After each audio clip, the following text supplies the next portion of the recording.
Hi mga best friends! So another day, another mini vlog as a life as an OFW. So mga best friends, it's another Sunday. So ano na siya mga best friend? Hapon na siya mga best friends. So nag-start na po ta og vlog. So after namo sa activities in the morning, so afternoon nag-adto mi og hanghaw diri sa Hong Kong. Tapos kay nakakita man mi og Filipino store o di ba mag-explore tra sa Cebu Valley Filipino store diri sa Hanghaw, Hong Kong. So ang purpose ta mo mga best friend ato mi og hanghaw kay mamalit mi og bulak kay naa may friend nga na hospital, so amo siyang bisitahon. So kay nakakita man mi og Filipino store, so nag-adto sa mi diri kay magpalit mi og biscuit para sa among pasyente o uban pa na mga anik-anik. O, diba? So, after na mo diri ang mga best friend, nagtanaw kong mga skincare pero can't afford. So, wala na lang ko ni palit. So, after na mo din sa Filipino store, nag-adto na mi dito sa flower shop. So, kay mamalit na mi og bulak. So, pag-abot na mo dito mga best friend, ato na daw mi no, char. Dugayan kayo, diba? Pero wala dito gipalit.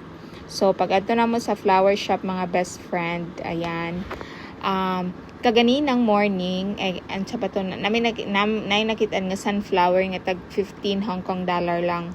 So, pag abot na mo diri, wala minipalit kay na ato mi diri kay mas mura daw. Pero pag abot diri, mas mahal dito mga best friend. So, ilang sunflower is tag 28 Hong Kong dollar. So, mahal siya. So, nangita miglain. Kay gusto man ito ko sunflower kay para happy flower pero mahal man. So, isa lang kabog 28. So, tulon ta. Pero, out of budget. So, nangita may og mas mura. So, kana daw. Pero, cute kayo siya. Dili siya nindot. So, nangita pagyapon mi og lain. So, namin napalit. Wala ko kabalo. Unsa na siya nabulak. Kana among napalit which is 58 Hong Kong dollar. So, after na mo sa bulak mga best friend, nagpalit mi og card. So, wala na namo na video. So, nag-ato na mi sa hospital. So, mo na to sa hospital, wala na po mi nag-video kay basi bawal. So, while nagsulat sila sa card mga best friend, nagpabida-bida na ko dari mga best friend si Jollibee. Ayan. So, after nagsulat na mo sa card, so nag-ato na mi sa hospital. And then after, siguro nag-visit mi sa hospital is 2 hours. Ayan. So, pag after, naguto mi, nag-ato dihapon mi din sa Euro Modern European Restaurant mga best friend. Din amin nag-dinner. So, kung mga best friend, kung taga-hanghaw mo, you can, or mag-visit mo sa hanghaw, itry ninyo ni na restaurant. Kaya affordable lang siya mga best friend. Tapos, dagko ilang serving. So, upat mi kabuok, lang mi og kanang 3 ka meal, pizza, pasta, and the salad. So, busog na kayo mga best friends. Tapos, ilang drinks, tag 32 Hong Kong dollar lang. So, tapos, jud ka, ma-satisfied ka mga best friend kay nindot ang ambience, cozy siya.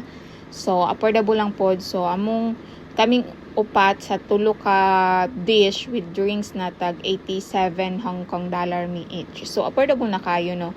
So, maul na to mga best friend. And after na mo nag-dinner, nanguli lami. Ayan, so lami kay ilahang food. So, just try mga best friend. Euro Modern European Restaurant in Hanghaw. So, ayan mga drinks. Sobrang mga best friend. Instagrammable kayo siya mga best friend. So, that's it mga best friend. Thank you for watching. You're the best. Have a good day. Bye-bye mga best friend.